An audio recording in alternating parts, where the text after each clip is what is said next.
এমন খারাপ ডান্সার আমি আমার জীবনে কখনোই দেখিনি, যাকে একটি নাচের স্টেপ 10 বার দেখিয়ে দেওয়ার পরেও সে একটি স্টেপও ঠিকঠাকভাবে করতে পারছিল না। এরপরে গাইস আমি এখান থেকে বিরক্ত হয়ে চলেই যাচ্ছিলাম। তারপর কোনো মতো শুধু স্টেপটি কোনোভাবে কমপ্লিট করি, শুধু এটা স্লোমো ভিডিওর জন্য হবে গাইস, কোনো পারফেক্ট ডান্স স্টেপ নেই এখানে। তাই গাইস আপনাদের জীবন তেজপাতা হওয়ার আগে আপনাদের উদ্দেশ্যে আমি একটা কথা বলতে চাই, আপনারা যারা নাচের উপর কন্টেন্ট ক্রিয়েশন করতে যাচ্ছেন আপনারা অবশ্যই প্রথমে একজন ভালো ডান্স আর্টিস্ট সিলেক্ট করবেন। তো guys welcome back to my YouTube channel, এবং এটি হচ্ছে কি আমার চ্যানেলের সেকেন্ড ভিডিও।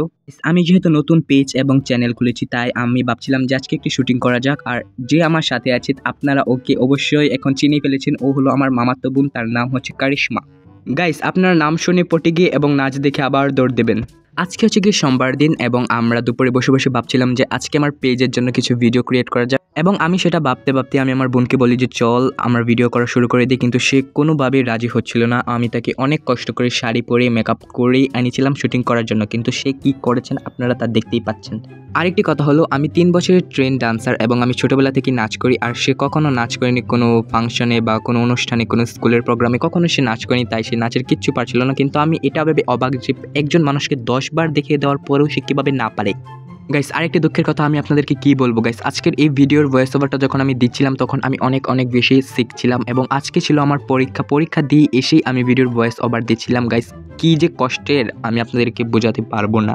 গাইস আপনারা যারা যারা আমাদের সাথে যুক্ত হবেন তারা দেখতে পারবেন আমার পার্সোনাল ব্লগস, আমার ডান্সিং ভিডিও, আমার সিঙ্গিং, আমার ডাবল রোল প্লে ভিডিও, মানে এক কথায় বলতে গেলে আপনারা এন্টারটেনমেন্টের ফুল প্যাকেজ পাবেন। গাইস আপনাদের সাথে কথা বলতে বলতে আমরা চলে এলাম রুমে। তা অনেকক্ষণ আগে এসেছি, কিন্তু আমি কথা বলার সময় সব তালমাতাল হারিয়ে ফেলি, যা মুখে আসে সব বলে দেই, কেননা আমি সিক।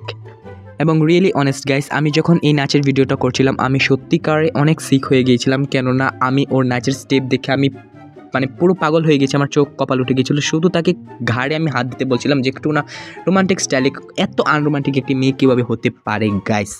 স্টপ গাইস, আপনাদেরকে আমি একটা কথা বলতে চাচ্ছি, আপনারা যারা রোমান্টিক হতে চান আপনারা আমার ইনবক্সে মেসেজ দেবেন, আপনাদেরকে আমি ফুল ফ্রিতে একটি রোমান্টিক কোর্স দিয়ে দেবো, সেটা আমি নিজে দেবো। এবং গাইস লাস্টে স্যাডলি আমি আপনাদের সাথে একটি কথা শেয়ার করতে যাচ্ছি যে আজকের আমার এই শুটিংটা হয়ে গেছিলো পুরোপুরিভাবে ফ্লপ, কেননা গাইস আজকে আমরা এখানে অনেক কষ্ট করেছি। আমরা দুপুর 2টা থেকে মেকআপ থেকে শুরু করে ড্রেস আপ থেকে শুরু করে 6টা পর্যন্ত লেগেছে।